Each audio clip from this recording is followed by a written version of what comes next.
여러분은 운전이 미숙한 운전자의 옆자리에 한번 타보신 적이 있으십니까? 그런 분의 옆에 앉게 되면 잊지도 않은 앞에 있는 브레이크를 제가 막 밟게 되잖아요.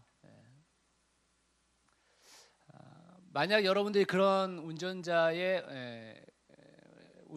옆자리에 앉아 보셨다면 다음번에 다시 그 운전자의 옆자리에 앉고 싶으시겠습니까? 내 남편이라서 어쩔 수 없이 앉아야 돼요. 이런 분이 있지 않는 한 그렇지 않으실 거예요. 저도 그렇습니다. 저도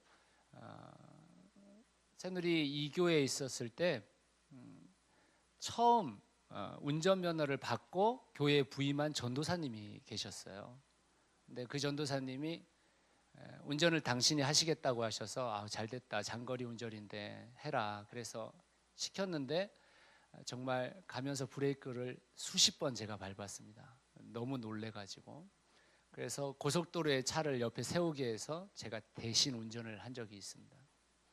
근데 그분이 이제 운전 솜씨가 좀 늘었어요. 그런데도 불구하고 제가 그 옆자리에 못 하겠는 거예요. 그래서 그분은 저를 섬기려고 목사님 제가 할게요 이렇게 얘기하지만 제가 단호하게 내가 할 테니 너는 옆자리에 앉아라 이렇게 항상 얘기를 했던 적이 있습니다. 우리가 운전이 미숙한 사람한테 그 운전대를 맡기지 않는 것은 우리가 그 운전대를 맡김으로 인해서 내 생명이 위태롭기 때문인 것이죠. 그렇다면 한번 이렇게 생각해 보십시오. 여러분의 인생의 운전대가 있다고 한번 생각해 보십시오. 그렇게 했었을 때 여러분들은 그 운전대를 누구에게 맡기시겠습니까? 제가 운전하면 되죠. 뭘 누구한테 맡겨요? 이렇게 생각하실 수 있잖아요. 그런데 사실 우리도 우리의 인생의 운전에 있어서는 그다지 유능한 운전사가 아니라는 것입니다. 우리조차도 얼마든지 우리의 인생의 운전대에서 실수할 수 있는 인생이기 때문에 능숙한, 적어도 사고가 나지 않고 우리의 인생을 잘 드라이브 해줄 수 있는 분한테 인생을 맡기고 싶단 말이죠. 지금의 현대를 살아가는 많은 사람들은 자기 자신이 운전대를 잡고 살아간다고 생각하기 때문에 그렇게 할 수 없겠지만 우리들은 크리스찬으로서 우리의 인생의 운전대를 예수님께 맡기고 살아가는 사람들입니다. 그렇다면 그 앞서 인생을 살아간 사람 중에 누군가에게 인생을 운전대를 맡겨야 되는데 제가 2주 전에 단기 선교 가기 전에 여러분들한테 아브라함에 대해서 설교하면서 이렇게 말씀드렸습니다. 성경에 나오는 모든 인물은 완전한 사람이 아니기 때문에 그들을 영웅시해서는 안 된다고 말씀드렸습니다. 그렇다면 이 땅을 살아가는 우리가 온전히 운전대를 맡길 수 있는 분은 누구뿐입니까? 예수님 뿐이십니다. 여러분들도 알고 있는 정답이죠. 우리가 실제로 우리의 삶 가운데서 예수 그리스도를 닮아간다, 예수 그리스도를 본받는다 이런 말들을 자주 사용하지 않습니까? 그런데 정말 우리가 예수님을 닮을 수 있는 사람입니까? 우리가 정말 예수 그리스도를 본받을 수 있는 사람입니까? 그렇지 않을 겁니다.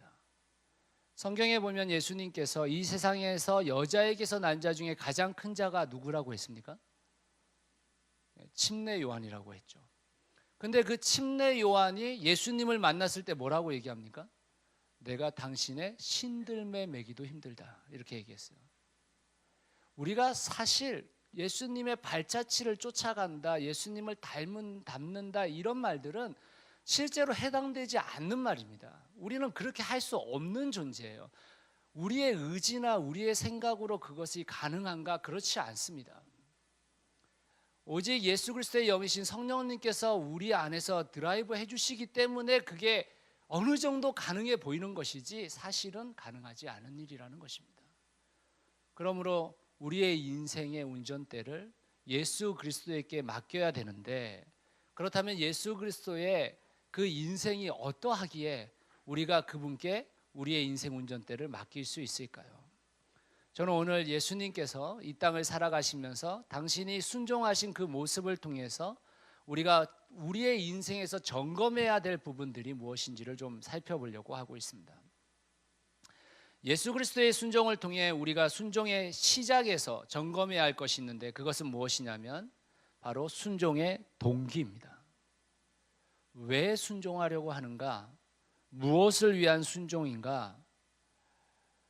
대가를 위한 순종이 아닌가? 꼭 점검해 봐야 한다는 것입니다. 순종의 동기가 명확하지 않으면 그것은 순종이 아닙니다. 예수님의 순종의 동기는 무엇이었을까요? 요한복음 14장 31절 말씀을 같이 한번 읽어보겠습니다. 시작. 오직 내가 아버지를 사랑한 것과 아버지께서 명하신 대로 행하는 것을 세상이 알게 하려 함이노라. 일어나라 여기를 떠나라 하시니라. 예수님께서 말씀하시기를 내가 아버지께서 명하신 대로 행하는 것, 그것이 어디로부터 시작된 것이냐면 아버지를 사랑하는 것 때문이라는 거예요. 하나님을 사랑하는 것과 내가 아버지를 나타내는 것, 명령을 따라 행하는 것, 그것을 세상에 알리기 위함이다. 왜 알리려고 했을까요? 실제로 우리가 알고 있기로는 예수님은 하나님의 아들, 즉 하나님과 동일한 분이신데 왜 세상에 당신이 하나님을 사랑하는 것과 하나님의 명령을 따르는 것을 알리려 했을까요? 바로 그 인생을 똑같이 살아갈 우리들을 위해서인 것입니다. 우리가 이 세상을 살아가면서 하나님을 사랑하는 것, 그로 인해서 하나님의 명령을 지켜 행하는 것, 그것이 당연하다는 것입니다. 다시 말하자면 순종의 동기는 무엇인가? 아버지를 사랑하는 것 때문에 순종하는 거예요. 우리가 순종해서 무엇을 얻기 위해서 순종하는 것이 아니라 이미 우리는 하나님으로부터 받은 그 사랑과 은혜에 감사해서 순종을 하기를 결정했다라는 것입니다. 그게 예수님의 결정입니다. 그래서 예수님은 단 한 번도 자신의 뜻대로 행하지 않으셨습니다. 요한복음 5장 30절 말씀입니다. 같이 한번 읽어보겠습니다. 시작. 내가 아무것도 스스로 할 수 없노라. 듣는 대로 심판하노니 나는 나의 뜻대로 하려 하지 않고 나를 보내신 이의 뜻대로 하려 함으로 내 심판은 의로우니라. 제가 다시 말씀드리지만 예수님은 하나님과 동일하신 분이시란 말이에요. 그런데 왜 이 땅에 오셔서 당신의 뜻대로 행한다고 말하지 않고 아버지의 뜻대로 행한다고, 나는 단 한 번도 아버지의 뜻이 아니고서는 행하지 않는다고 말했을까요? 우리를 위해서인 것입니다. 우리를 위해서.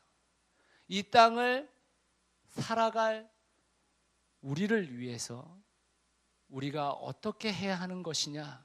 그것은 바로 우리의 삶이 당신의 그 명령 아래 있어야 한다는 것을 말해주고 있는 것입니다.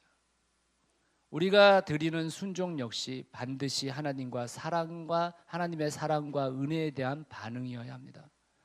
대가를 요구하는 것이 아닙니다. 은혜와 사랑의 반응으로서 우리가 순종하지 않고 대가를 바라며 순종하게 되면 그 순종은 순종이 아닌 것이기 때문입니다. 오래전에 제가 한 집회에 참석한 적이 있었습니다. 많은 강사들이 와서 강의를 하는 컨퍼런스였는데 오전 집회에서 있었던 일이에요. 강사분이 외국분이셨어요. 집회 시간 내도록 1시간 한 10분 이 정도를 헌금에 대한 이야기를 하셨습니다. 헌금에 대한 이야기를 하면 안 된다 이런 말이 아닙니다. 헌금에 대한 이야기 해야죠. 그런데 그 헌금에 대한 이야기를 하시면서 마지막 말미에 어떤 말을 하셨냐면 이런 말씀을 하셨어요. 오늘 여기 모인 사람 중에 1,000만 원 이상 헌금할 사람이 적어도 5명 이상 나올 겁니다라고 예언을 하셨어요. 그분이 많이 모인 집회였어요. 수천 명이 모인 집회였어요. 그러면 헌금에 대한 얘기를 1시간 10분 동안 했어요. 헌금을 하면 복 받습니다. 이런 내용이 주였습니다. 그렇게 말씀하셔놓고 여기 있는 사람 중에 5명 이상이 1,000만 원 이상 헌금할 거라고 말하면 여기 있는 사람들이 부담을 받을까요? 안 받을까요? 예, 반드시 받게 돼 있습니다. 저도 받았으니까 그 부담을. 근데 그 이야기가 끝나고 나서 설교단을 내려가셨는데 재미있는 상황이 벌어졌습니다. 저는 거의 맨 뒷자리에 앉아 있었는데 어떤 아주머니 한 분이 아주 자신 있게 걸어서 나가시는 거예요. 그리고 그 강사분을 툭툭 쳤습니다. 외국분이니까 한국말 전혀 못하는 외국 사람이었어요. 이분이 자기 머리를 보고 계속 이렇게 하는 거예요. 그러니까 이 헌금 작정 용지를 갖고 나와서 내가 헌금할 테니 나한테 안수 기도해라. 이 말을 제가 뒤에서 봐도 그냥 알겠더라고요. 이 강사분이 조금 놀랐는지 한참 머뭇거리다가 안수 기도를 했어요. 그리고 나서 이 여자분이 자신 있게 작정 헌금 용지를 그 사람한테 탁 주고 되돌아오는 것이었습니다. 여러분, 이게 무슨 말이에요?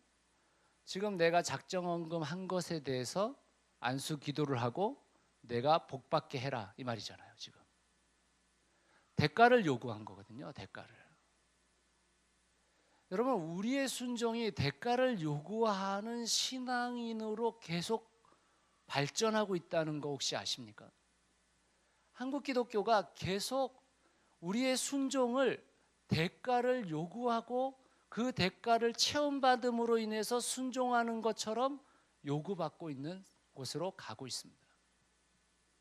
놀라운 이야기죠. 시사 2580의 한 목사님이 나왔습니다.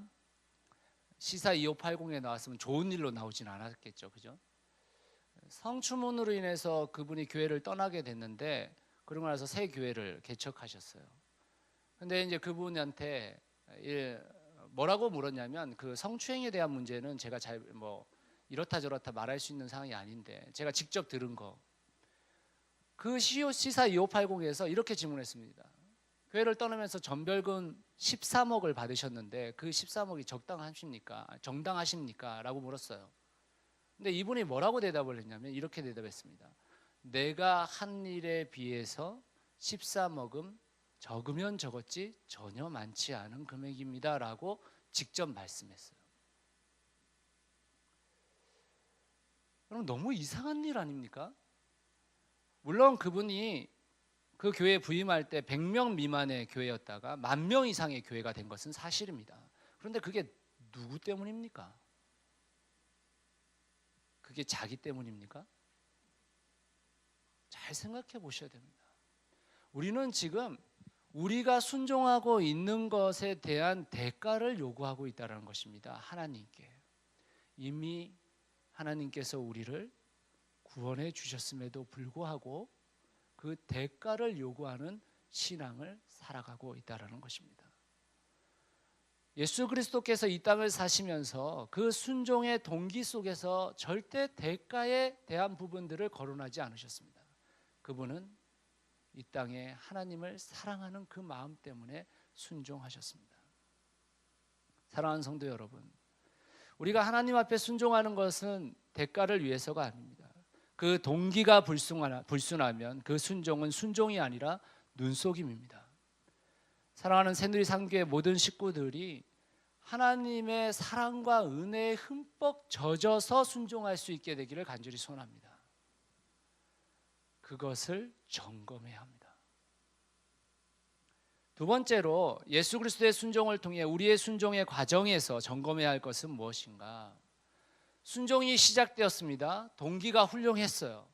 그런데 그 순종이 결코 짧지 않다라는 것입니다. 그 순종은 굉장히 길고 험난한 순종입니다. 처음에 동기가 사라질 수 있습니다. 특별히 순종함으로 주님께서 그 길을 열어주시고 복을 받는다는 생각이 들 때 점검해야 할 상황이 있습니다. 그것이 무엇일까요? 순종의 방향입니다. 예수님의 삶에서 예수님은 하나님의 아들임에도 불구하고 이 방향에 대해서 계속해서 점검했습니다. 오늘 우리가 읽었었던 겟세마네 기도에 대한 사건을 다시 한번 보십시오.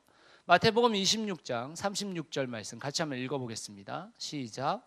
이에 예수께서 제자들과 함께 겟세마네라 하는 곳에 이르러 제자들에게 이르시되 내가 저기 가서 기도할 동안에 너희는 여기 앉아 있으라 하시고, 겟세마네 선상에서 예수님께서 세 차례에 걸쳐서 기도를 하십니다. 그런데 처음에 기도하러 갈 때 시간이 그러니까 밤이었어요. 그런데 예수님께서 3번의 기도를 끝내시고 다시 돌아가실 때 그때는 새벽이었습니다. 미명이 가까워진 시각이었습니다. 다시 말하면 한 번의 기도가 무슨 1, 2분 기도하고 끝낸 것이 아니라 오랜 시간 기도했다라는 뜻입니다. 제자들을 깨워서 나를 위해서 기도해달라고 부탁할 만큼 그 기도에 집중하셨습니다. 하나님의 아들이신데 그분은 하나님 아버지께 기도했다는 뜻입니다. 다시 말하자면 당신의 십자가의 길의 방향성을 하나님께 계속해서 물었다라는 뜻입니다. 그것이 방향성입니다.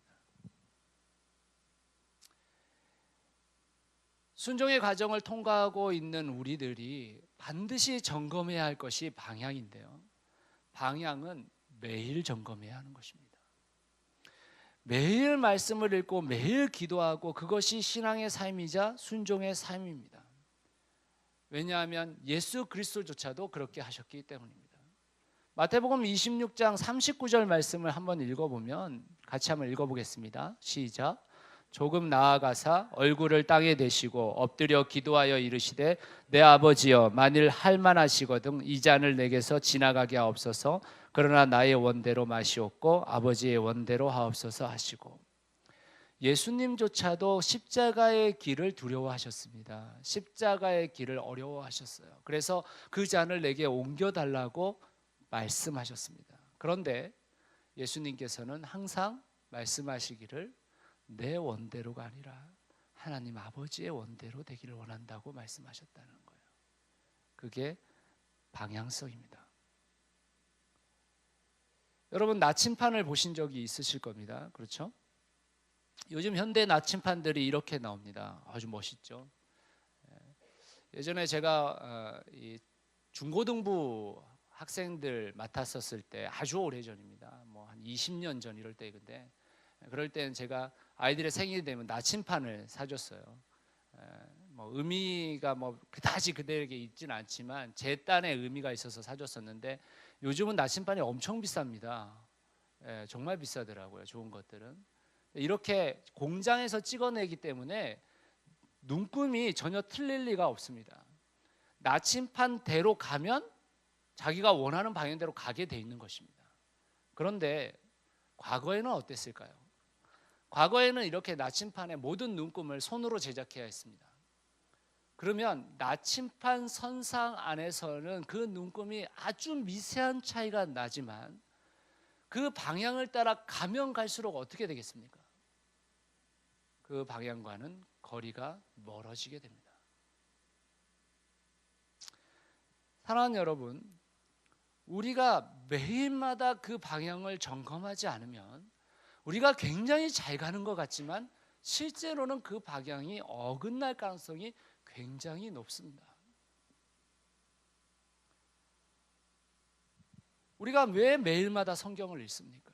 왜 매일마다 기도를 합니까? 방향 때문인 것입니다. 우리 인생이라는 존재들이 하루도 주님 앞에 엎드려지지 않고서는 그 방향을 결정하는 것이 매우 쉽지 않다라는 것입니다. 오늘 하루 성경을 읽고 그 방향을 결정한 사람과 그렇지 않은 사람의 차이는 굉장히 미비할 수 있습니다. 그런데 1년을 말씀을 읽은 자와 말씀을 읽지 않은 자의 차이는 어떻게 될까요? 10년을 말씀을 읽지 않은 자와 그렇지 않은 자는 어떻게 될까요? 생각해 보셨습니까? 여러분 매일 아침마다 하나님 앞에 기도하면서 하루를 시작하십니까? 매일마다 기도하는 것, 오늘 하루 기도하지 않은 것은 별로 그다지 큰 차이를 내지 않을 수 있습니다. 아주 미흡한 차이일 거예요. 그런데 매일마다 1년을 기도한 사람과 그렇지 않은 사람의 차이는 어떻게 될까요? 만약 그것이 10년이 쌓였다면 어떻게 될까요? 생각해 보셨습니까? 그 방향은 완전히 달라지게 됩니다. 완전히 달라지게 됩니다. 말씀 읽는 거, 기도하는 거 쉽지 않습니다. 저도 쉽지 않은데 여러분이 쉽겠습니까? 어려워요. 그런데 왜 그것을 붙들려고 끝까지 노력하는 것입니까? 왜 그렇습니까? 방향 때문입니다. 여러분들이 기도해 주셔서 제가 중국 단기 선교 잘 다녀왔습니다. 지난주에 임명수 전도사님 설교 들으니까 제가 자주 비워도 되겠더라고요. 예, 아주 설교를 훌륭하게 해주셔서 감사합니다. 제가 해외를 단기 선교를 제외하고 나가본 적이 거의 드뭅니다.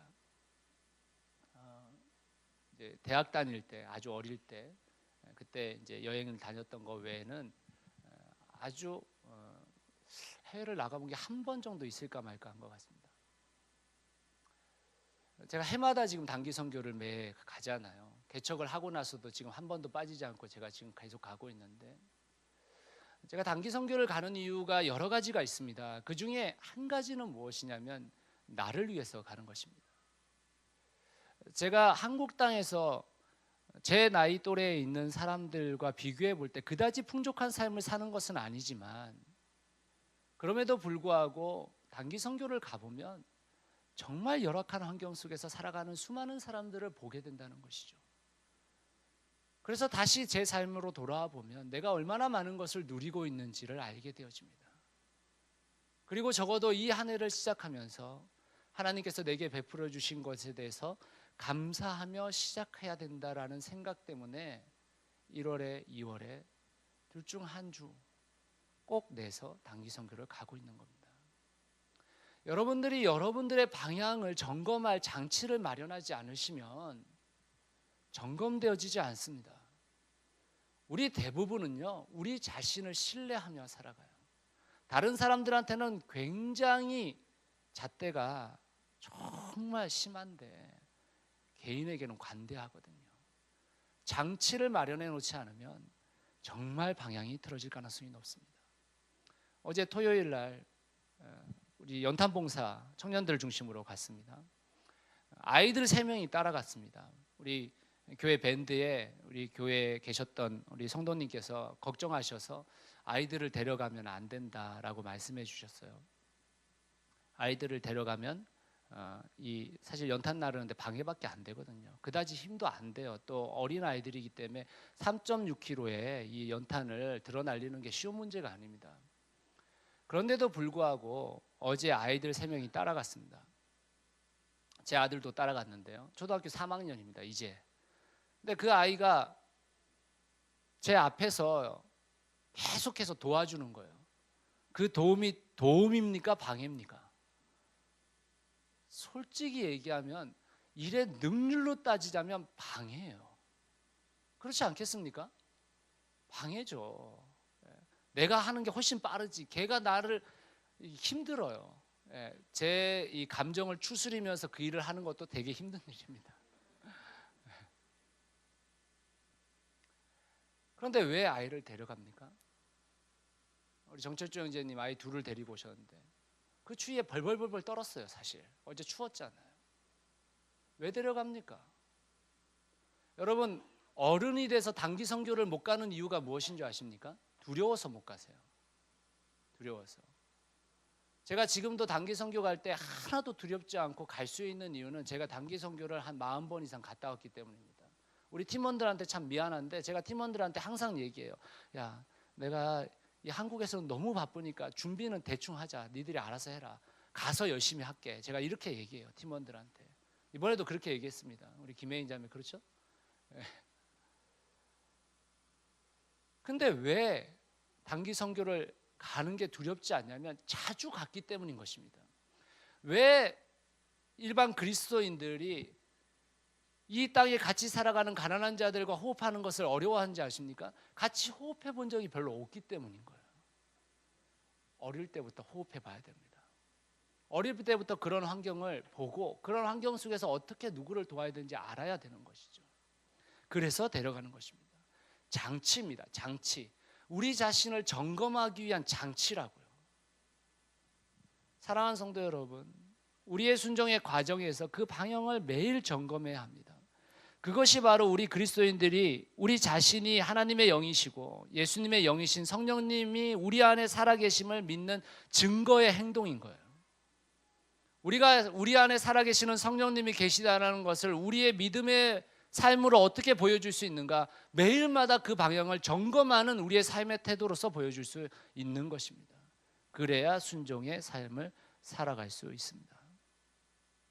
저는 새누리상교의 모든 성도들이 좋은 동기로 시작된 순종이 그 과정 속에서도 방향이 틀어지지 않기를 간절히 소원합니다. 세 번째로 예수 그리스도의 순종을 통해 우리의 순종의 결과에서 점검해야 될 것은 무엇인가?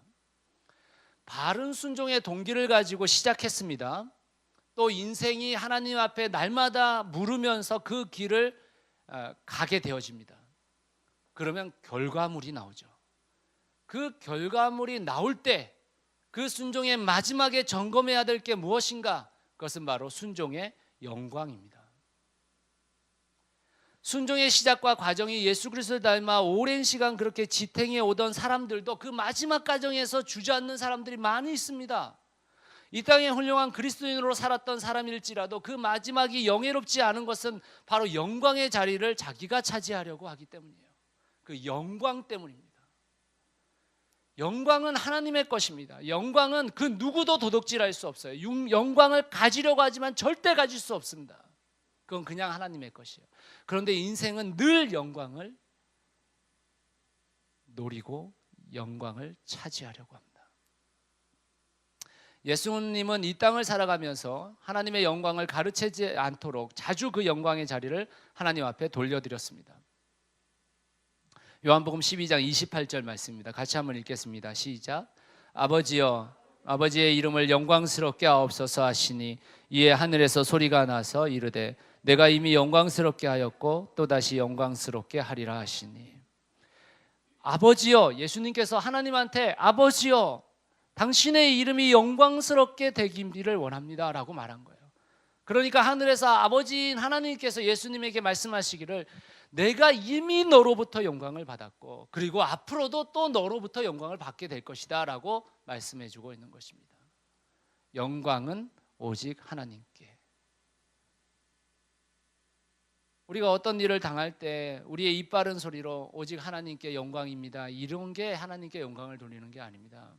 하나님께 영광을 돌린다는 게 무슨 말입니까? 굉장히 어려운 것 같죠. 사실은 굉장히 쉬운 단어입니다.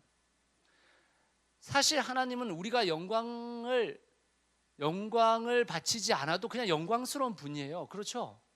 그냥 영광스러운 분이에요. 우리가 영화롭게 하지 않아도 그냥 영화로우신 분이십니다. 그런데 우리에게 영광을 받겠다라는 게 무슨 뜻입니까?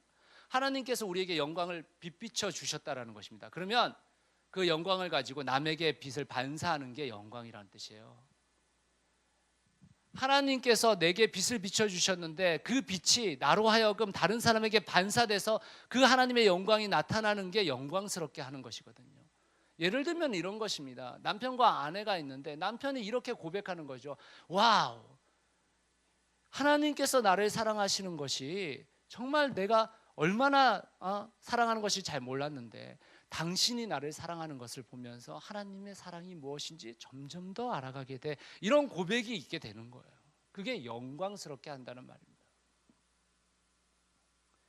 예수님은 바리새인들을 보고 이렇게 이야기했습니다. 요한복음 12장 43절입니다. 같이 읽겠습니다. 그들은 사람의 영광을 하나님의 영광보다 더 사랑하였더라.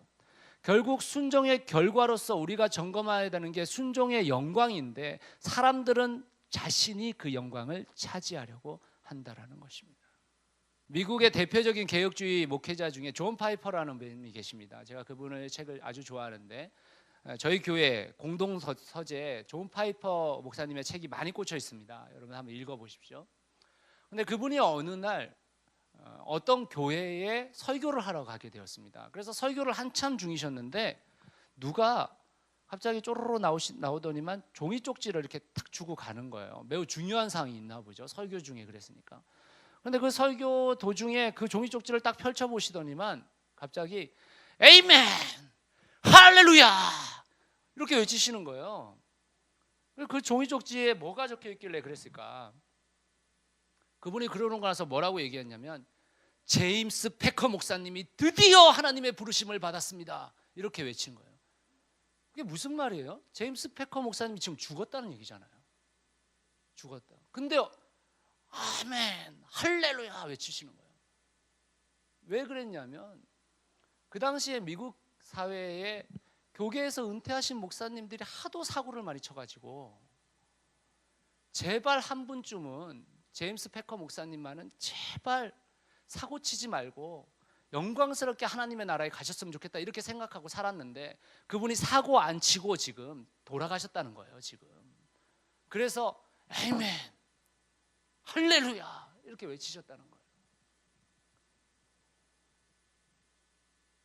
여러분, 우리의 인생이 말년에 정말 하나님께 영광 돌리고 살기 쉽지 않습니다.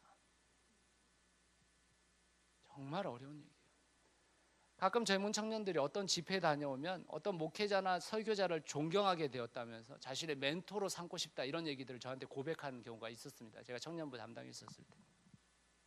그럴 때마다 제가 이렇게 얘기했어요. 친구야, 그분이 몇 살이나 되셨냐? 거의 대부분 청년 설교자로 오시는 분들의 나이가 40, 50대입니다. 더 이상 안 불러요. 그분들의 설교 듣고 좋을 수 있지. 좋아, 은혜 많이 받아라. 그러나 그분을 멘토로 삼지 마라. 인생이라는 것은 끝까지 가봐야 하는 것이다. 사율이라는 사람, 그 방송인 중에 그 사람이 이런 말을 했대요. 제가 그 얘기를 저도 했었는데 사율이가 공식적으로 했기 때문에 사율이의 이야기가 됐는데 이렇게 표현했습니다. 사람이라는 책은 표지가 아무리 좋아 보여도 마지막 에필로그를 읽을 때까지는 모르는 법이다. 맞는 말 아닙니까? 여러분, 우리 교회가 젊고 개혁적이라고 말하지만 목회자인 저나 여러분이나 우리 인생 마지막까지 가봐야 하나님께 순종했다고 말할 수 있지. 지금 젊은 혈기에 아무리 외쳐대도 그거 정말 순종 아닙니다. 순종의 끝은 정말 하나님께 영광을 돌리는 것입니다. 정말 하나님 앞에 그 영광을 돌리는 그 인생이 정말 순종의 끝을 보는 것입니다. 사랑하는 성도 여러분, 순종의 끝에서 하나님께 영광을 돌릴 수 있는 분이 되시기를 간절히 소원합니다. 여러분, 한국교회 원로 목사님들이나 원로에 계신 분들이 지금 얼마나 많은 사고 가운데 있습니까? 그분들이 그러고 싶었겠어요? 그분들이 젊었을 때보다 우리보다 열정이 없었겠습니까? 우리보다 신앙이 없었겠습니까? 아니요. 제가 생각할 때 저보다 훨씬 나았을 것입니다. 100배, 1000배 나았을 거예요. 어쩌면. 그런데 그분들이 무너져 내리는 것은 영광 때문입니다. 영광. 사랑하는 성도 여러분, 우리는 영광을 받을 수 있는 존재가 아닙니다. 우리는 그냥 영광을 비출 수 있는 존재일 뿐입니다. 말씀의 결론을 맺겠습니다. 순종의 시작 가운데서 동기를 점검하고 순종의 과정 가운데서 방향을 점검하고 순종의 결과 가운데 영광을 점검할 수 있는 인생이 마지막으로 하는 고백이 무엇일까? 혹시 생각해 보신 적이 있습니까? 저는 성경을 읽으면서 제 인생의 마지막 은퇴 설교는 이 본문으로 해야 되겠다라는 생각을 갖고 있는 본문이 있습니다. 제가 이제 45인데 은퇴하려면 20년 남았는데 20년 후에 이 설교 본문으로 정말 은퇴하고 싶습니다. 그것이 누가복음 17장 이 10절 말씀입니다. 같이 한번 읽어보겠습니다. 시작. 이와 같이 너희도 명령받은 것을 다 행한 후에 이르기를 우리는 무익한 종이라 우리가 하여야 할 일을 한 것뿐이라 할지니라. 명령받은 것을 다 행한 후에 주님, 저는 무익한 종입니다. 제가 할 일을 한 것뿐입니다 라고 고백할 수 있는 인생으로 살 수만 있다면 그거 정말 감사한 일 아니겠습니까? 순종은 꼼짝하지 않고 앉아서 하나님의 말씀을 잘 듣는 것이 아닙니다. 순종은 하나님의 말씀을 듣고 나서 깊은 깨달음을 얻어서 기쁨과 감격의 눈물을 흘리는 것이 아닙니다. 순종이라는 것은 하나님의 뜻을 이루고 하나님의 나라를 이곳 가운데 임하게 하는 겁니다. 어제 연탄 배달을 갔는데 연탄 배달 담당하시는 목사님이 이렇게 외치시더라고요. Love is action. 여러분, 순종은 사는 겁니다. 살아야 순종입니다. 말로 우리 하나님 앞에 순종한다고 말해봤자 순종 아닙니다. 여러분의 순종을 점검하십시오.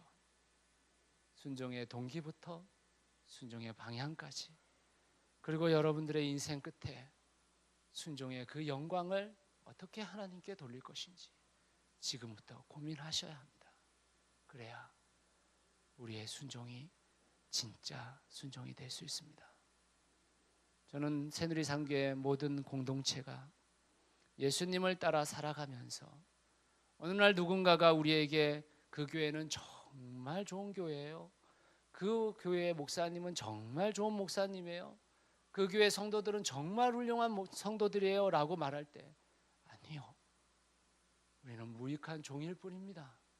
우리가 할 바를 했을 뿐이고 이 모든 영광은 오직 하나님께서 받으셔야 한다고 고백할 수 있는 우리가 되어지기를 간절히 소원합니다. 함께 기도하겠습니다.